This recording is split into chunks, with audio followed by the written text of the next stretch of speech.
Hello, everyone, and welcome to RangerRob Country Living Podcast. I have to laugh. We were all talking away before the show and didn't even realize it was time to launch the show. So we might have been a couple of seconds late, so we apologize. So, welcome to the show. And we've got our wonderful host here from DragonFly Farms. How are you? Good. And of course, we have Dale Wiley.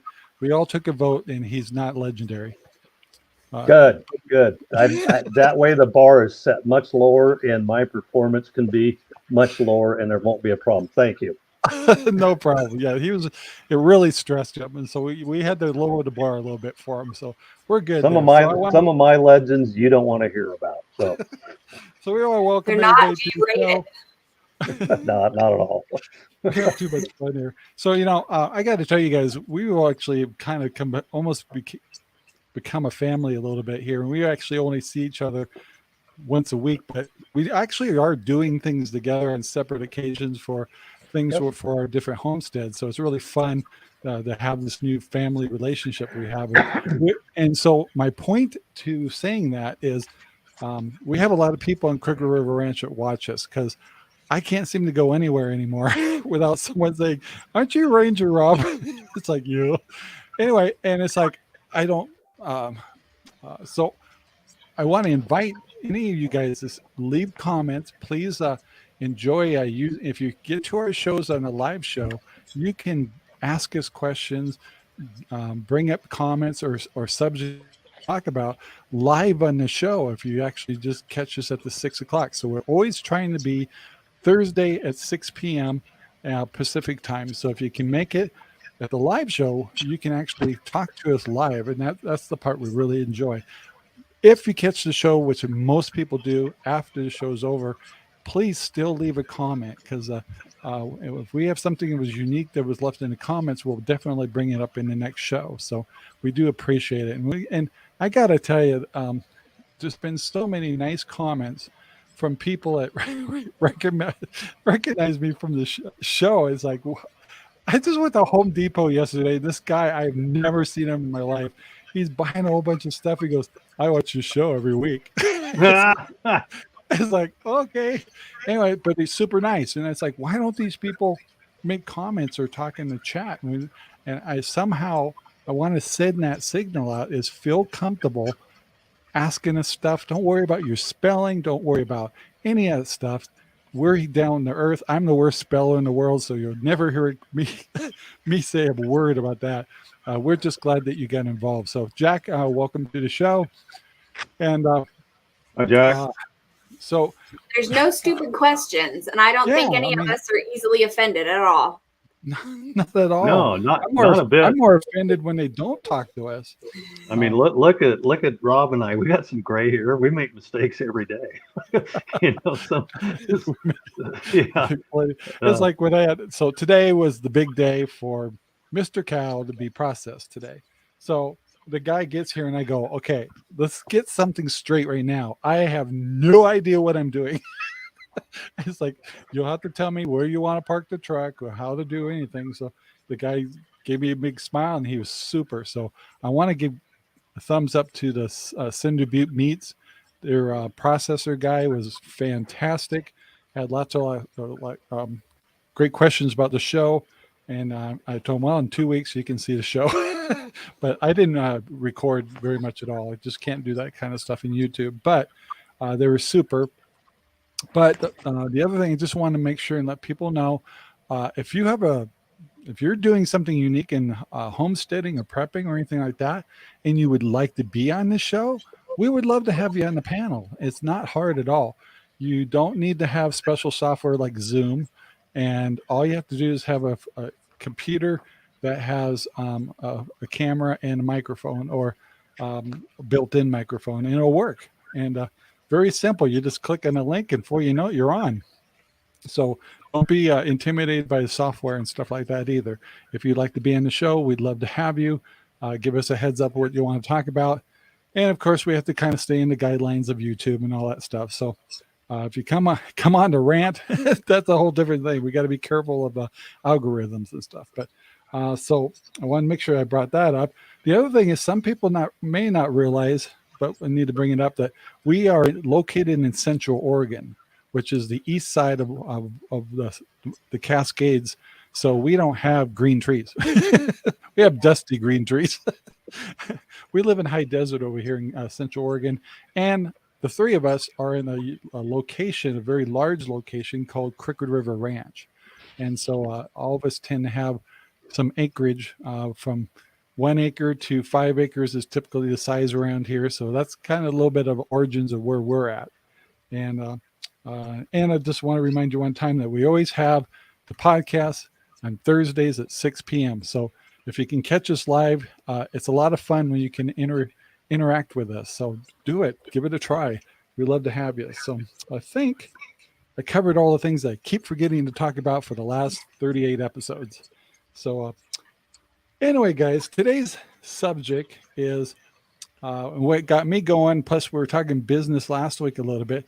What got me going is processing food. And so a lot of times when we're in homesteading and we say we want processed food or canned food or preserved food, everybody's thinking gardening. And I got to tell you, today, as I mentioned, is the first Idaho pasture pig that we've ever had processed here. And so it was actually a very good experience. And so I want to bring up to people that if you're getting worried about the stores, and this will all fall into a big discussion here. If you're going to the stores and you're concerned about pork and beef and chickens and stuff like that, and you want another solution of maybe doing it yourself, I want to tell you with the Idaho pasture pigs, you have 3 ways of going. Basically, you can raise a pig, kill the pig, and process the pig down to the carcass, and then take it into a meat store and they will process it for you. That's 1. 2 is you can load the pigs up in a trailer, 1 or 2, whatever you have, take it to the processor, and they'll take it from there.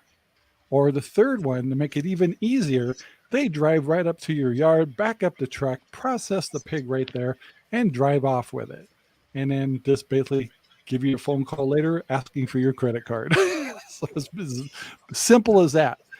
And that's true with all the other animals. In most cases, you could, I don't know in Central Oregon, like if you wanted to raise, say, 100 chickens, Red Rangers, or if you want to do the Cornish crosses or whatever, there is places in other states I don't know about here where you just load up all your chickens, take them to a processor, and they'll do all the dirty work if you want.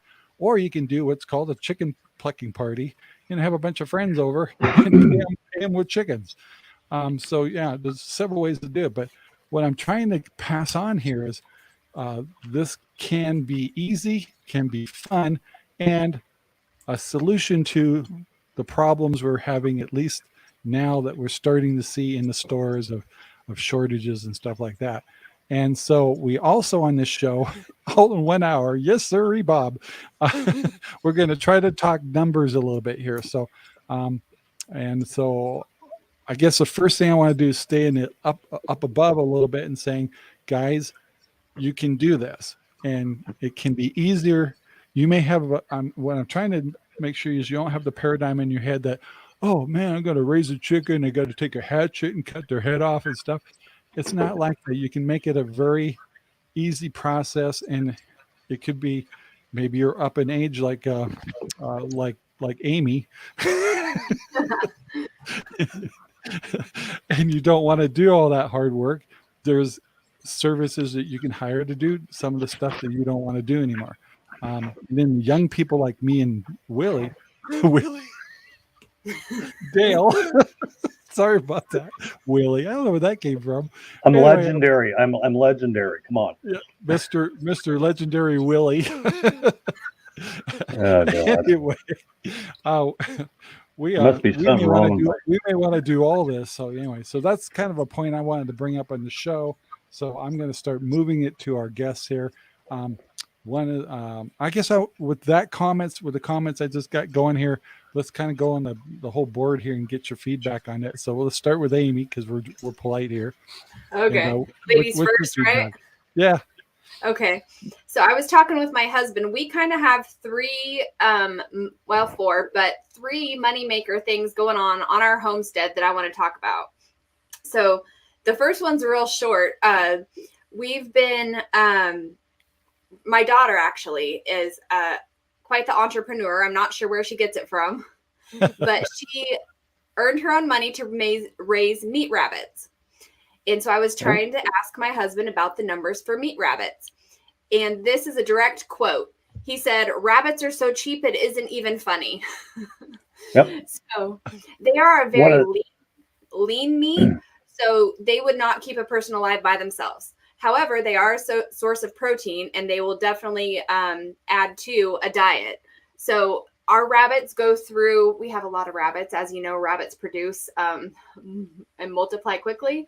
But we only go through half a bale of hay a month and not even a bag of like alfalfa pellets for the rabbits. Wow. So alfalfa, the rabbits cost almost nothing. The conversion ratio on rabbits is better than hogs. And hogs are pretty damned efficient. Yeah, no, the rabbits are highly efficient for what they Did produce. you say hogs? Yeah, pigs? they're more efficient pigs than are a hog. pigs, man. That doesn't Excuse even me, compare to a rabbit. they have a great conversion ratio, and the rabbit's even better with lower input. Okay, I can see how you talk about conversion rate because I'm going through pounds of food here, at least. Oh my gosh, 2, 4, 6, 8, 16 pounds of food a day. Yeah. And it's like rabbits. I think I like the numbers of the rabbits a lot better. Yep. And so far, our goal with the rabbits was to put meat in our freezer. However, friends come over, everybody wants to see the farm, everybody falls in love with a certain bunny. My daughter has, I think, 4 pet rabbits pre-sold at $25 a piece. Wow, good for her. So, yeah, so she could make a fortune just selling pet bunnies, but the original intention was for them to go in our freezer. So that's first off. That's the rabbits. By the way, I'm going to interrupt for a second. I do want to remind people, especially if you're in Crooked River Ranch or in the Central Oregon area, you can get tours of our place of the hydroponics. And so we've had many people come in, and some people, I get all these people give me these comments.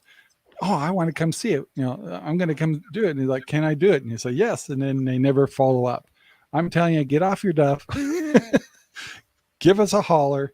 I'm us on Facebook, whatever it takes, email us and come on over. And hopefully what we're trying to do is show you some simple and easy ways to grow food and grow meat, along with Amy too. She has people over too. And Dale's had people up to his greenhouse to show his processes. So guys, if you want tours, or if it's you got to make sure you make arrangements with us, and we work with the family, and we'll use safety measures, making sure people, we have extra people present and stuff like that. We don't want strangers showing up at our places. But after that kind of stuff, I've had tons of tours over here, and we love doing it. And we want to see you guys growing food. We want to see you guys raising animals, whether it's a rabbit, a chicken, pig, or cows, whatever. So I'm going to give it back to Amy, and sorry I interrupted. That's okay. And you're very good at the tours, by the way. Even the kids enjoyed it and learned something. So we love kids. Love to have kids over. And so chickens is a very popular, it's like the gateway drug of homesteading. Chickens are. And so I'm supposed to, when no one's broody, which I've had a problem with lately, I'm supposed to be getting about 14 eggs a day. So a dozen, give or take. And I sell my dozen eggs for $3 a dozen. And I have a picture to show, to share here, if I remember how to do screen share. And now my chickens are, they are free range and organic for all intents and purposes. So at the store, a dozen organic free range, if they truly are that, eggs are $4.92 right now. And I'm selling mine for $3. And I've been told multiple times that I need to raise my prices, but until I'm forced to by the price of food going up way more than it is right now, I'm not going to, because I'm trying to undercut the grocery store. I actually saw eggs at $9 over at Oliver Lemons. Oh my gosh. $9? $9. Holy crap. That was the highest. But I'm definitely seeing up to $5 a dozen. Sometimes $5 for the 18 pack. Is it 18? Yeah. Especially brown eggs, and if they go organic or anything like that, then they're getting up at $6.99 and higher. But yeah. Yeah. Backyard reactions. Here he is. That's and by the way, John, I forgot to notify you. John, you're welcome to hop in if you like. Yeah. If you need a link, just let me know. But anyway, so anyway, yeah, eggs are getting up there, and so I'm selling mine for $5 a dozen. Amy, you could get easy $4. Do not undervalue your product. You're not producing on an economy of scale like those stores. So don't think you have to compare your prices to the stores, because it's not even close. No, plus you got the quality of being absolutely. And my chickens live a good life. Dale saw my chickens today. The kids are packing them around, giving them kisses. Yeah. And so the chickens cost me, I have a lot of chickens, guys. Chicken math is real. I had 14 that will be laying next year. So I got 14 new chicks this year. And chickens are costing me $16 a week. My flock costs me about $16 a week. So how much a week? $16 is what my chickens cost me a week. Yeah, so $5 a dozen. Do it. We'll have to take a vote, maybe. Speaking of vote, that brings me.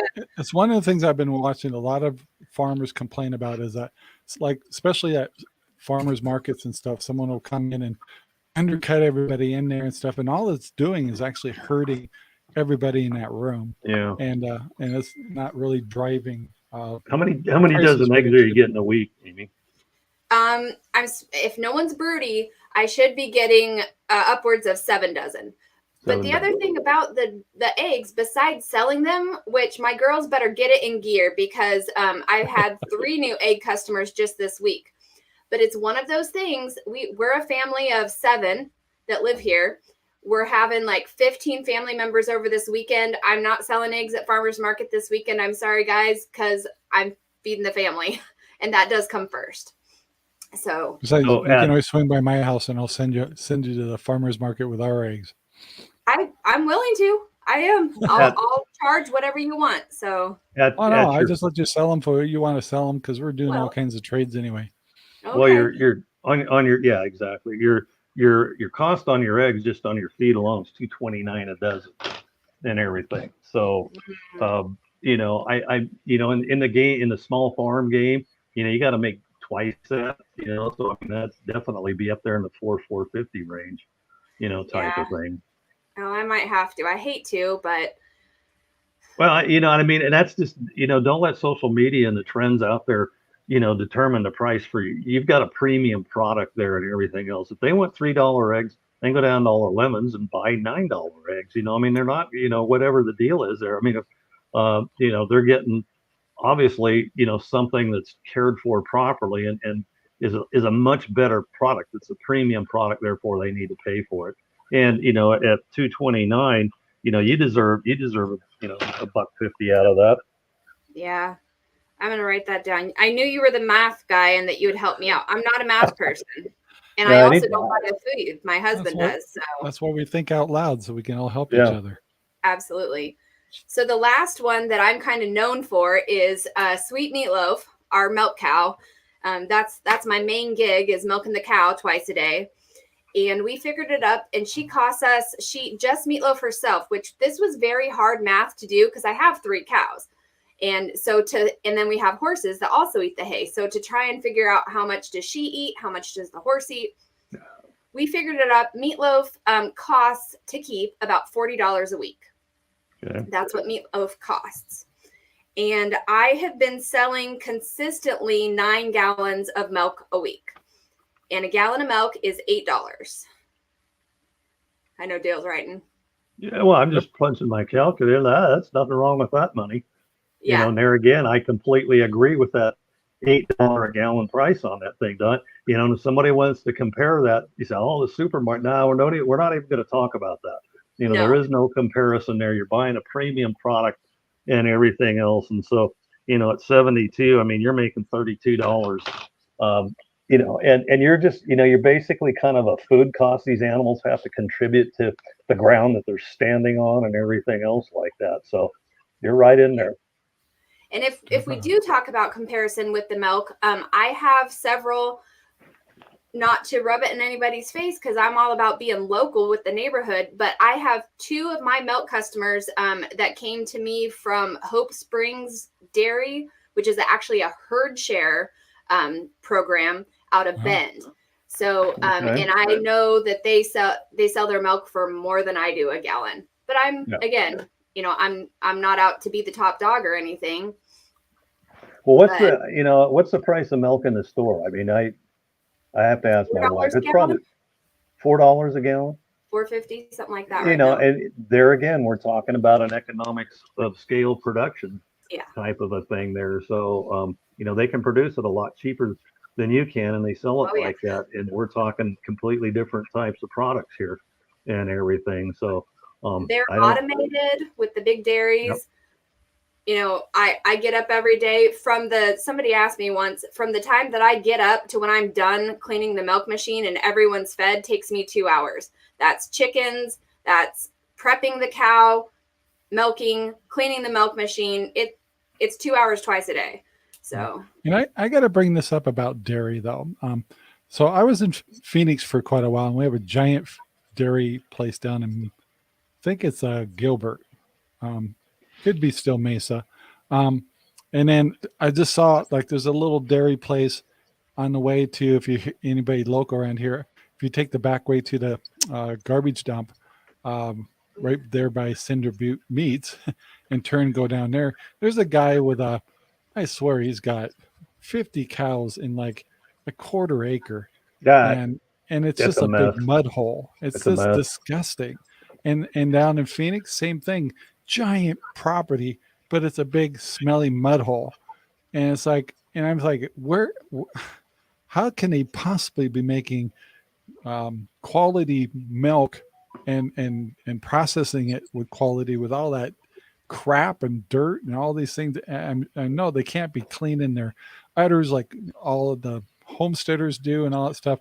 How in the heck can they be making such a sanitary type of thing with such terrible facilities? And so when I see a homesteader and they're every day pulling their cow out, cleaning them up, testing their teats and cleaning their equipment every day, it's like, I'm willing to pay $4 a half gallon or $8 a gallon, no problem. If you really look at it, people. And then the guy that processed our pig today, he says, this is the most beautiful pig I've ever seen. And we're talking about the meat and all that stuff. I was really proud of that. Nice. And then he's describing like places he just came from, where the pigs are living in like a 4x4 area, living on concrete, no social life, no nothing. They're just processed animals in terrible conditions, and they sell them. And it's like, there's no way they can even compare to the way a homesteader people are giving their animals beautiful places to live, other pigs to integrate with, socializing basically, giving them treats, being back rubs and being treated very well. So like I said, our pigs only have one bad day. If they're a boy, they might have 2 bad days. One when they're really little, and then the last day. And anyway, I want to get to this quality thing because I think people don't take it in consideration enough. For example, I've told you on the show many times, we get all of our beef right now from Butcher Block, and it's more expensive. It's not cheaper in any ways or means at all compared to the grocery stores and stuff, but you can see the quality, you can taste the quality. It's all grass fed, and it costs more. But if I could, and I talked to the guy today about that, and I said, can I go to Cinder Butte and say, I don't want just any cow that comes through being processed to be and buy their meat. I want to come in and say, can you find me farmers that are making really good grass-fed cows. And yes, I know I'll be paying more a pound, but can you put a package together for me monthly, and I'll drop butcher blocks in a day. I mean, in a heartbeat. Um, and so because talking about the quality of the smaller operations is truly amazing, and it really means a lot. And so, yes, it may cost us more, but it's better than the crap you're eating from the grocery stores and the eggs you're eating from the grocery store. Do you realize how old some of those eggs are you're buying at the grocery store? We're talking months, and they're washed eggs. They're not even protected. And so, I just want to keep bringing that up, that yes, it costs you more and maybe more expensive. And yes, we should be charging $5 a dozen. And it's worth it, people. It's worth it for the quality and the safety. I think the safety is so much better than at Homestead than it is at the grocery store or some of these big outfits. So anyway, I just want to bring that up. So go on there. Sorry, got my rant over. So when I get 3 gallons a day from Meatloaf, a gallon and a half in the morning and a gallon and a half at night. So that's 3 gallons a day. That's 21 gallons a week. And I'm only selling 9 gallons, about 9 gallons a week. So we do have a bottle calf right now. He's not drinking 3 bottles anymore a day, but I do. So I'm feeding this calf. I was feeding goats off of what I milk too, but the greatest part is all the things I'm not buying at the grocery store anymore. So even though Meatloaf cost me $40 a week, and I'm making, however much we said You're I was making about $35 a week, probably. Yeah. Then you got to add to that what I'm saving. I'm making butter. I'm not buying butter at the store anymore. I'm not buying milk. I'm making yogurt. Like, this cow is priceless to our family. Yeah. Well, that's probably pushing that, up into the $100 a week range, like that. By the time that you're able to, convert that other stuff over to your family's use. That's awesome. Yeah. What I did this last week is Go-Gurts. Do you know what those are? It's like a travel to go yogurt that kids like. My kids like to freeze them. They're in this little, like a popsicle pouch, and it's yogurt. Well, I bought the sleeves that you fill up off of Amazon. Really? And I've been doing peach, blueberry, strawberry yogurt. My kids eat the crap out of those things, and it's good for them. It's no sugar. I put a little honey in it. It's no sugar. It's probiotic. I know where the milk came from, and my kids love those yogurt popsicles. Nice. Awesome. So, heck, I want one. I want a peach one. Yeah, there you go. Well, I mean, that just shows you, how all this stuff, and it's really difficult to quantify that. Although, in your own brain and everything else, we know it's a win for you there and everything else. And, and I think one of the things that we talk about, maybe some of our people, and to answer Jack's questions, no, I've not heard about any tainted animal feed or anything like that. Hasn't been a problem in this area. We're the people that are producing animals around here, for the most part, are some pretty good producers, with your isolated incidents like Rob's got seen, and I've seen the exact same thing there and everything. So no, that's not been a problem. But what to the people watching this, I mean, we're obviously homesteaders, preppers, type of thing. That doesn't mean we're 100% self-sufficient, okay, on this thing. And it basically comes down to the fact that a 100% self-sufficient homesteader or prepper person is basically capable of producing 100% of their protein, meats and everything else like that.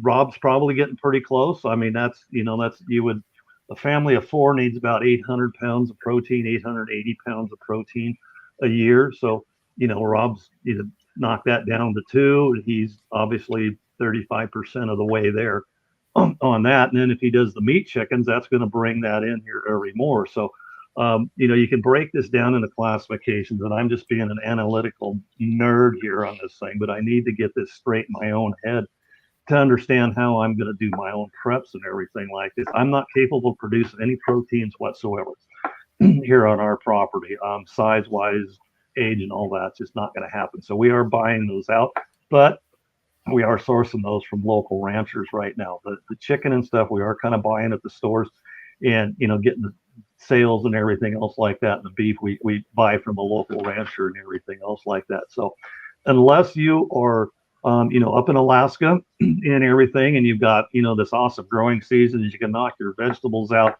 You can go out and harvest a game animal a couple times a year for your proteins. You're not going to produce all your proteins, so you've got to start finding ways to get those proteins. Likewise, in that same family situation, you would need about 670 pounds of vegetables a year. Okay, a family can come a whole lot closer to producing all the vegetables you're going to need than you can on the proteins, because there's just lots of different dynamics involved there. So if you took it down to even a semi, it's interesting to how to classify, I'm at a different state, Rob's at a different state, Amy's at a different state, and everything as to how much we can produce. And so being aware of what we can produce effectively on our own homestead, and then coming up with a number that says, this is what I can't produce, this is what I need to procure on the outside world of things. Now, how do I do that the best way possible? And so for us, what it's came to be is it's a lot easier for us to go find a farm and find the corn, find the apples, find out whatever we need like that, and buy it in a bulk deal from them. You find somebody growing corn and saying, I need like 100 pounds of corn, whatever it's going to cost me. That is going to be more efficient than actually trying to knock out that level of corn, because you simply don't have the economy of scale that that other producer has. So you buy the corn, and then you work on having the best possible preservation process that you can. And so this is why you analyze things, and corn, 177 calories a cup. Okay, that's one you got to look at. Potatoes is another one. They're like 116 calories a cup. And so you look at all this and you come up with a quantity definition of how much you need in a year for your family. Just Google it, wrong word, search engine, whatever out there, type of thing. And you can come up with these metrics, and then you can look at it yourself and say, I need to produce this. I can produce this much, but I need to source this much. Okay, I source this much. What's it going to take me to process it? Do I have the ability to process that, both from, do I have the jars? Do I have the time? Do I have the physical ability and everything else? And once you understand that and you can analyze it, your procurement processes can become a whole lot better. This is kind of what's driven my selection of what I've grown, in the backyard prepper homestead this year and everything. And I'm going to revise it down even farther. Rob's got the corn going, okay, and however he's going to use that, where he's going to process it, convert it into hog feed or whatever. It's going to get used up and everything. And you guys have both got the 5-acre parcels with excellent soil. Both of your soils are just awesome and everything. So you're going to be able to produce a lot of that. So it's going to be different from different people, but understanding what you need to produce and can produce on your own is important, because you have a production strategy, and then you're going to look into it, what I call a procurement strategy. Where am I going to source all this other stuff? And then a preservation strategy. So those three things all have to kind of line up. And I think what a lot of people are doing is you're kind of scattered, running around. How do I do this? What do I do? And everything. Let's prioritize and do things in a logical manner, what we're capable of. I'm a big guy. I like to know what my limiting factors are. What's going to limit for me? Obviously, my property is a little different than yours and everything, and my age and my ability and desire to work the hard as I would have to. So I've got to, look at alternatives there. So I'm going to be working on some of this, hopefully make it available to our listeners and everything and everybody else, so that you understand and you're more efficient, because then we come back to the time allocation on this thing. How much time do I spend on proteins? How much time do I spend on vegetables? How much time do I spend on fruit? How much time do I spend on preservations? You've got to have a clear definition of that, so you can get your time balance in order, so that you're producing the best amount you can in what you have available. Yeah, I guess one other area that we probably haven't touched much on is special equipment and utilities. Yep. So, for example, we just brought in 17 new chickens. Well, they were on a heat lamp. Heat lamps are amazing at making your cost of your electricity go up a little bit. And of course, you're buying equipment, or like for us, we just built a chicken shaw. It cost us $800, things like that. No, those are the things. Is like, how do you put that into the formula? And because well, in long term, that breaks down. But for example, for a chicken shaw, I got new chickens, and I've already got $1,000 involved. It's Yeah. like, okay, And see, how long? that's not that unusual. That little greenhouse operation that I ran this year and everything. And I mean, it was an experiment. I think I was into that thing $1,300 by the time it was all over. And that was my costs, seeds, peats, everything like that. And once you do that, then you say, okay, here's, I think my per unit cost based upon growing the little 3.5s I did was like $1, and I was selling them for $1.50 type of thing. So, I got to make that much. And, obviously other people would have a higher production cost and all. And, Logan, so, just understanding that cost and where you're at, and this is farming. Okay, this is what this is. This is just flat out farming, and farming. What this is you walk out in your field. If you have animals or something, you just start pulling $20 bills out of your wallet, throwing them up in the air, and everything else, because that's what farming is. And you hope like hell that at the end of the production cycle, you get a suitable return.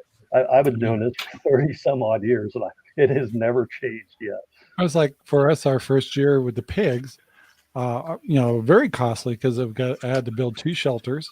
I had to buy a new freezer because of Mr. Cow being processed today. So I got a freezer for that. And then, of course, you get your feed that you're buying. And, bowls, like rubber bowls are like $35 a piece. Yeah, it's things, dumb little things, but it really adds up. So, but over time, I was going to kind of mention on all this. Next year, I don't need a new chicken shaw. I already got one. Next year, I don't need to buy more bowls. I've got the bowls already. Next year, I don't have to make more pig shelters. But I got to build some more this year for farrowing. It just goes on and on. But each year, I think in some cases, you're investing in yourself and knowing that if I buy this equipment now, and I can, that later on when I'm starting to really roll with the punches, I don't have to put up that money for more, investing into the pigs, where now it's just going to be resources to feed them every day and give them water and give them hay and stuff like that. So you find yourself kind of thinking a little differently that, yes, you may be dropping $2,000 to have 4 pigs, to get started. But next year, I'm just going to be paying feed, and I may have all my equipment and shelters built. I won't have that. And pretty soon you can quantify the cost of all that by appreciation and depreciation matrix and stuff like that. So well, if you can look a little more long term, you can actually start working at your profits. You got to be visionary too. Amortizing those costs over time like that. I mean, that's one of your basic principles of farming. How many old tractors and pickups do you see running around farms? The rule used to be you bought a new pickup on a farm every 10 years, you drove into the ground, then you gave it to the pipe moving crew, and you bought a new one and kept going on. So getting that amortization cost down and lowered, and really, you could chase that around and try to assign a cost to it, but really, it's not really going to help you out anyway. I mean, you have a baseline that you're going to be at. So yeah, I mean, are those good for 5 years? Okay, they're 5 years. That's what it's going to cost me. So your cost actually drops every year, your cost of production. Of course, like the rest of us, we'll just spend it on something else that, needs to be worked on around the homestead and everything. And so that, I mean, that's why you've got 20, 30-year-old tractors. You got irrigation pipe out here that's 40 years old and everything else like that. So, keeping those costs contained and, assets like that in play is a huge thing for, farming large or small. And it's even probably more important when you're small, like producers like we are. Yeah. And the other thing I wanted to bring up before I forget is don't forget that the food that you're producing, the chickens, the meat, the gardens, all that stuff, is another form of prepping. And absolutely. So I'm not buying prepping stuff right now because I'm producing prepping stuff right now. And in the first proof of the pudding is fact that I'm putting away 120 pounds, let's say, of pig meat in the next 2 weeks. That's pretty fantastic for prepping. Well, you, So you got to look at this thing. I mean, prepping has a couple of, homesteading has different aspects: food, shelter, transportation, and security. Okay, if you're just starting out in this whole thing, there's going to be some extra costs there. My security is pretty good. It's what it is. It's just training that I'm up to. I don't have to spend any money on that. Shelter, I'm pretty good. Transportation, I'm good. Oh, there we are. We're back to food, the big one, and everything. So that helps you allocate your time when you can figure out where you're at in each one of those categories and determine where you need to go next. yeah. Go ahead, Amy. I was just gonna follow up on what you said, Rob, about thinking long term. Well, you both mentioned how important it is. That's something that we have to look at when we're considering a second milk cow. Is okay, so the cows that I found that I liked, that I tried to talk my husband into, were like $1,300, $1,400, $1,500, and he's like, "Is that how much cash you have right now from selling milk this week?" I'm like, "Well, no, but how long does a cow live? And if you also breed her, you have what did that calf bring you, either to sell the calf or to put it in the freezer, eventually. So I was thinking, I was dividing $1,500 by 8 gallons. How long do I have to save to be able to just pay cash? I earned this money milking this cow, so here's my money, buy me a cow. It doesn't quite work just like that. But Yeah. long term is what you have to look at when you're making a big investment like another whole piece of livestock. Actually, I heard a dairy cow can actually produce milk for 10 years for sure, and possibly up to 20. They can't. Yeah, I've heard some of that too. I mean, most of them, they're probably done with their prime at about, 10 years or so, like that. But what Amy's talking about there, and it's good and it's basic down to earth farming. Growth out of profits is slow, but it's sure and steady. Okay, Definitely. so you can't be going into debt in this farming operation. Farming it hasn't utilized a whole lot of debt other than for hard asset stuff, equipment and everything like that for a long time. Farmers, they don't finance a lot of their production anymore. They're not spending a lot of money on land or anything like that because it's not going to work out. And so what you're doing there is you have to kind of speculate. You go, if I buy this cow and everything, okay, maybe I'm going to dip into something else, here on the farm that's producing something. And so it's just kind of it's that long-term type of a thing and everything. And sometimes you might miss an opportunity if you wait until you're just exactly there. You can rob from the chickens or something to help buy the cow and then, pay it back or whatever you got to do. Yeah, it's a hard choice to make. I definitely Yeah. understand that. Um, and one of the other things I wanted to ask Amy, I haven't really asked her this question, but when it comes to your garden stuff, and you can talk about your meat stuff because you're going to be processing some cows this year. What forms of are you going to be using this year? I'm sorry, say it again, you cut out. Oh, what forms of preserving are you going to be using this year for garden feed and also your meat production from some of the cows you're going to butcher this year? Well, we are going to do a lot of canning this year. My mother-in-law is the queen of canning. So we're going to do a lot of canning and then dehydrating, freezing. We have multiple freezers and generators too, because that's something you have to think about is if you're relying on something that runs on electricity, like say if the grid went down, we would have to run our freezers off generators, and then we couldn't dehydrate things. We would have to somehow keep the flies away to like the herbs, for instance. I couldn't use the dehydrator that runs on electricity.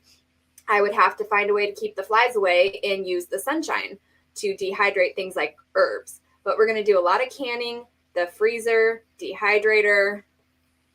Yeah. Well, I think we're on a canning thing here this year. We just the last couple of trips and everything, and mainly I love the convenience of a freezer and everything else, and I think we all do and everything else. But I mean, considering some of the research that I've done, and I think all of us have probably seen out there, I'm not gonna buy another freezer. I've got two right now, and I know if the grid goes down, they're over at my son's place, so I've got to get them out from underneath my deck here at my house, load them up my pickup, get them over there, and get at least have the ability to run those freezers 4 or 5 hours a day to maintain what they are. That takes a tremendous amount of either gasoline or propane or whatever, and so we've got to back up to. It's not as easy as freezing, but it's sure and steady. The canning stuff, obviously, and in our case, we don't have a heated shop or anything like that, so we're going to be storing it in the house, which is fine. I mean, if you come over to my house, you're going to see piles of stuff. Rob's seen it, in the extra bedroom and up in the closets and everything else like that. So people say, we'll throw it in the freezer and everything else. And, a year ago, I'd have said, I'm willing to roll the dice that we're not going to have a grid failure. I'm not willing to do that anymore. I am fully expecting some type of grid failures, whether they impact us out here or not. I know what I've got to do to keep my food preserved. I'm like number 5 on the list to get my 50 amp interlock plug wired in with my electrician here so I can at least run the house generator and some things like that.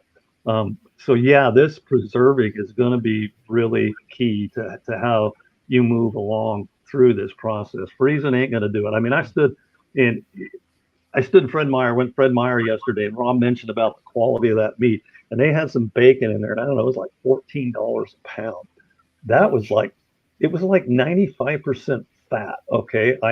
It was a seasoning bacon only. There was nothing to eat. All you're going to do is throw a strip of that in with your hamburgers. Yeah, that's all it is. I'm like, who the hell pays this?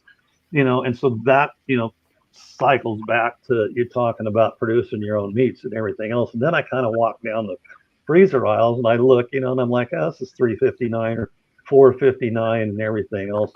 And really, that stuff's horrible. I mean, that frozen stuff. I have a trivia question for you guys.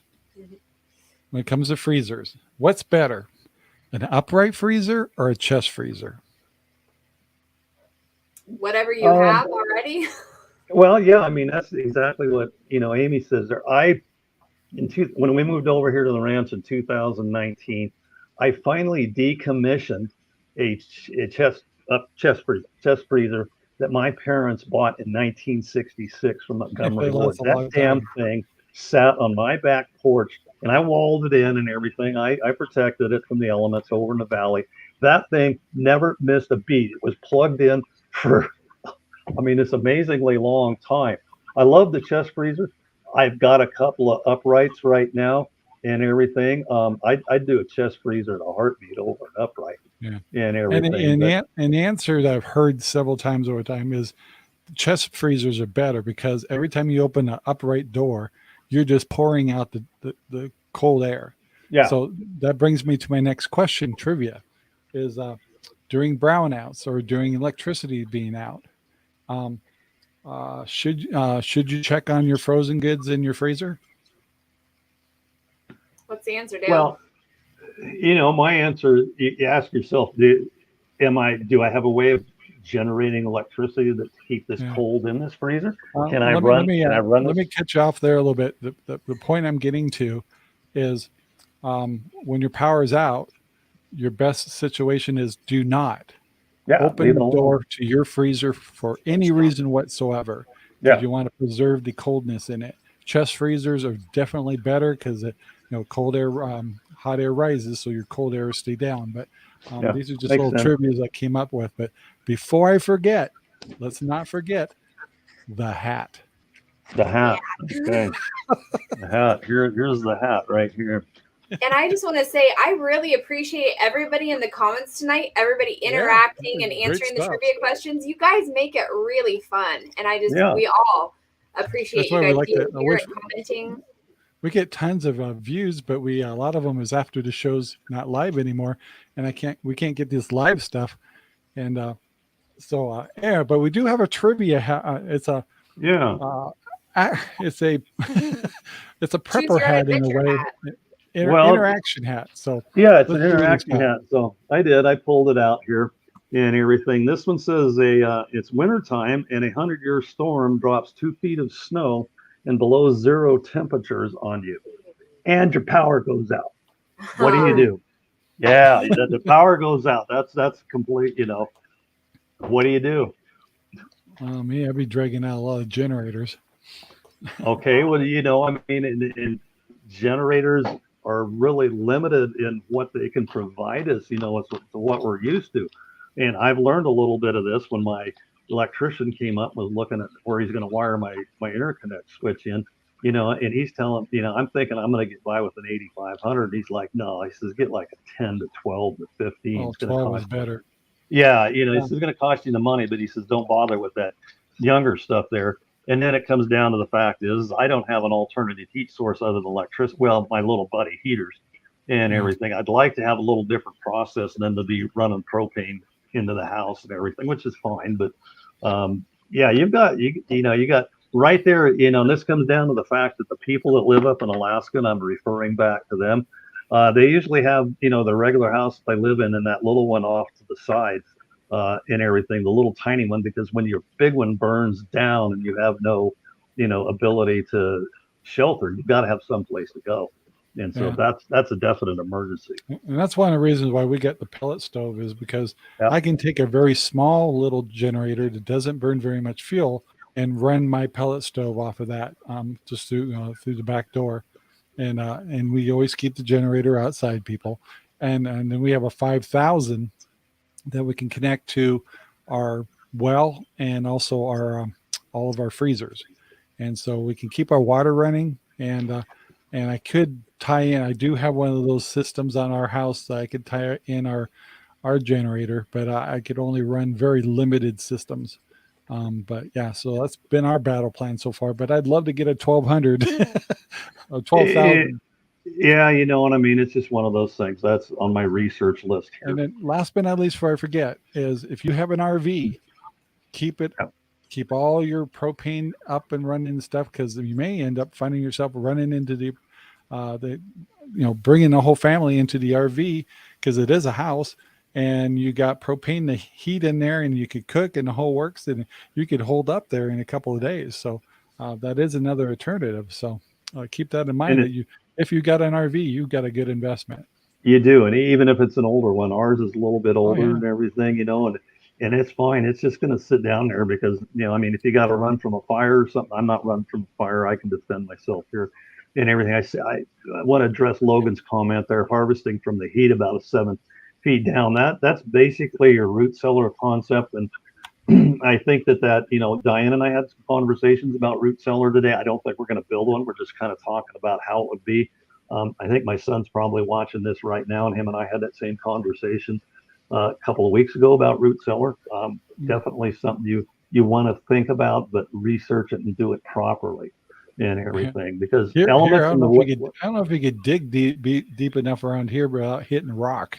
Well, yeah, like I said, you're going to have to do some, I don't know. I'd have to do a little bit more research.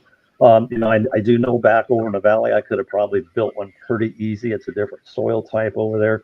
And so that geothermal heat pump principle that Logan's talking about is something you want to look at. It's not going to work in every situation, but, being away from that energy, because I think when it all comes down to it, when you decide that you've got to supplement your electricity, it takes a lot of energy to generate electricity.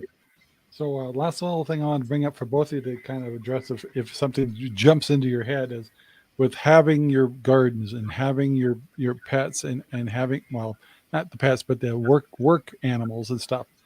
What are some of your biggest surprises that you had when you got them that caught you off guard? Well, I didn't realize before I had chickens that chickens have a personality. I just thought they were a bird. If you've never had chickens or been around them, they have a personality, just like a dog or a cat. They're individuals and unique.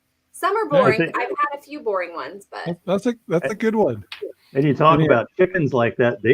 Chickens generate a lot of body heat and everything. So they do. I mean, you need to basically, you need a heat lamp on them until they've got their first full feathers, and after that, We had 21 of them in a fairly small area over in our valley place and everything. And I mean, it was warm in there when they were, so I mean, we actually had to open, the windows and everything. So that not really a surprise or anything. I mean, I've been doing livestock all my life and everything. It's just like, and I mean, Amy's cow, Meatloaf, she's such a sweetheart. She's rubbing up against the fence, and I'm scratching her there today and everything like that. She wasn't so content and well taken care of. She'd like these dairy cows that they have all day to figure out what they can do to screw the barn up, or damage a fence or something like that. Rob's going to relate with the pigs and everything. So you got to be prepared for that, because there's nothing worse than a bunch of cows out running around in your field or somebody else's field, and you got to take care of that. Yep. Yeah. With the cows, when you first got them and stuff, especially in this new property you're on now, any surprises with that? Well, when we first got our bottle calf, he ended up on the neighbor's property over there. And that's something that we had never considered. What would we do if the cow got out? And you usually think about that for a full-size one. Like, I mean, that's going to be a bad day and you're going to have to figure it out. But I never considered, what if the baby cow gets out? Because he was small. He was the size of a large dog, and he went through the neighbor's hot wire and was chasing the neighbor's horse around. So little things that you don't think of to prepare for until you're right in the thick of it. Yeah. So we had some neighbors in the valley that had buffalo. Now buffalo are just absolutely psychotic, crazy animals and everything. And if somebody open the gate in early in the morning and let these buffalo out and everything, it was a trespasser, and they started running around about 400 contiguous acres. And the guy that owned him was, I went to school with, knew him and everything. So I'm over there helping him. And he says, if we can keep them on our property and everything, he says, we'll be able to run them down, tire them out, or do something, or try to move around. So there is about a dozen of us running around in farm vehicles and our own vehicles and everything out there trying to corral these buffalo. And they were like 18 months old and everything else. They were just not cooperative animals, and they got off the property. And he says, we've got no other choice. And we ended up having to put them all down and everything like that. Because the damage, you just couldn't let them out, run. They're wild animals and everything like that. But fortunately, we didn't have an organized community, but we'd all been friends for years and years and years. We just got on the phone and says, man, we just had to put like 8 of these things down. We got a butcher.